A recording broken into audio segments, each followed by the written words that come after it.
was, it's a tough loss for them and a great win for us. It would have been the other way too. I mean, both teams played their hearts out. And it was, I'll tell you what, the basketball has gotten so physical. That was a really physical basketball game. And both ways, I'm not, and I thought they played great. Brad had them unbelievably prepared, and they played the level of defense that has made him an outstanding coach at Clemson. I've watched, I think they're playing well. They just won a big game, but I thought that was the best I've seen them play defense. They were denying entry passes, elbow, the ball pressure. I mean, for Jeremy to finish the game with 9 assists and only 1 turnover was fantastic because their guards really played outstanding defense. And, not have, the Trevor thing is still, we're not who we are without him, but then Paulo gets those 2 fouls, and they are obviously fouls. And the first half is really crazy. And, it's a game for AJ that he's young, and that physicality, that's the thing that he has to learn, how to respond to that. And so the 2 kids that kept us in the game were Joey and Bates. I mean, they were outstanding. And in the second half, I thought we matched their intensity. And it's a back and forth game. And went into those last couple minutes, and we just made a couple stops and didn't turn the ball over. I thought we executed great on the last exchange and won, but they're one play away from winning. It's that kind. We've been in a lot of them, and 2 of them we lost this year. And this one we won. So I thought that was some real progress. But Jeremy hit 2 big buckets too for us. He played a really good game and had an immense amount of pressure on him. So anyway, we got to move on, but that's a big win for us. Yeah, you mentioned 3 in the second half. What was better about the way you guys played offense that protected the ball a little better? Yeah, I think we got accustomed. They knocked us back because it wasn't just pressure on the ball. It was really old-time man-to-man defense where you had a hard time making entries, or if you did, you were out of your normal area of deployment, getting the ball to the elbow. I mean, every one of their kids played so hard. And I think that's where Bates and Joey, they're older. They've been in physical games. They were able to deal with that. And then in the second half, we adjusted to that level and did enough. Again, I think both teams played so hard. And but we were able to not turn it over with that level of defense against us in the second half.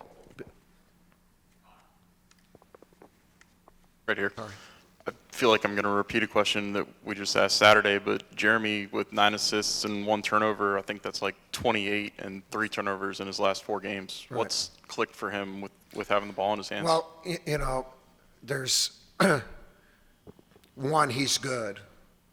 And then he's been playing off the ball because Wendell was out there. Then Trevor being hurt, we put him back on top, and he probably wants to stay on top. And was really strong.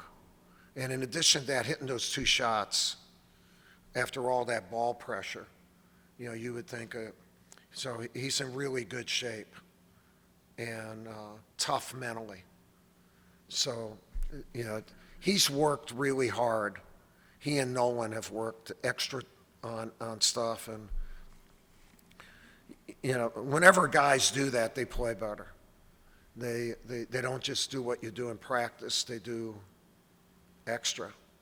And then the extra that trusts your work can't just be practice work, it's got to be investment work, that's in addition.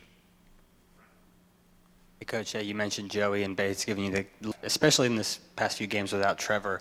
Are you learning more about Bates and how to use him, and what sort of lift can he give you guys even once Trevor is back? Yeah, well, the very first guy you should talk about is Joey, because when Trevor went out, in our practices, Joey elevated his talk, enthusiasm, and as hard as he worked harder, and was really a co-captain. And it translated, you didn't see it as much against Syracuse because we played lights out, And, but again, he did that in preparation for this, and he did it again tonight. In fact, I just talked to him privately about it, that he was a big-time Duke veteran in these last couple games. And with Bates, he's on the scout team, or he's there. He doesn't get much time because he's playing behind Paolo, or a lot of times we put AJ for Paolo. And Paolo wasn't in, and AJ wasn't having the game, and he stepped up, Again, we made mention of that in front of the team. That's how you win, when other people step up. And, a big thing tonight is Joey, Bates, and Jeremy. Not Paolo. Not that he didn't, Paolo played really well, but a lot of people get headlines and that, but those three kids really kind of kept us together. Hey, Coach, you mentioned a few times now that second half was a bit of a different story than the first half. I didn't hear you. Sorry, you mentioned a few times now that the second half was a bit of a different story than the first half. It was. What was your message to the team at halftime in the locker room that really allowed them to come out and play a cleaner game? Just an emotional plea. That was an emotional plea by an old coach. So that's without going into any details. Right. Coach, I'm sorry. Yeah, Mike over here. P.J. Hall was 6 for 21 from the field, and Brad specifically referenced Mark Williams' ability to just get him to take shots from bad angles, influence him, having him look over his shoulder to see where Mark was. Can you just talk about his ability to influence the game on the defensive end tonight? Yeah, really good insight and question. First of all, Hall is the most improved player on the planet, right? He played 9 minutes a game last year, and he's one of the better big guys in the country. He's a pro, really, because he can shoot, go out, and mobile. And for Mark, Mark's becoming more athletic laterally. You've always seen him vertically, but his lateral movement has really gotten better, and he's more athletic.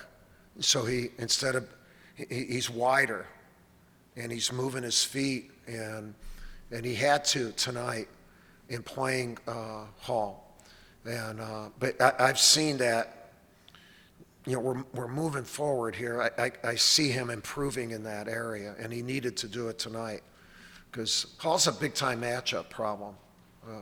And Mark did a good job, and Mark, I think he had 10 defensive rebounds, too. Last question, Mike. Coach, they had 19 more shots than you did, and in part that's because of a 14-3 disadvantage on the offensive boards. How is your team going to turn that around? Now we just got to keep working at it. Just keep working at it. We won. You know, so there are some things that we did to make up for that disadvantage. And, you know, let me put it this way, we are not a perfect team. We are a young team that had stoppage, has injuries, and is playing our butts off. And as we move forward, let's just keep seeing individual and collective improvement. And, but I haven't seen a perfect team yet, and we certainly are not one of them. So, okay, thank you.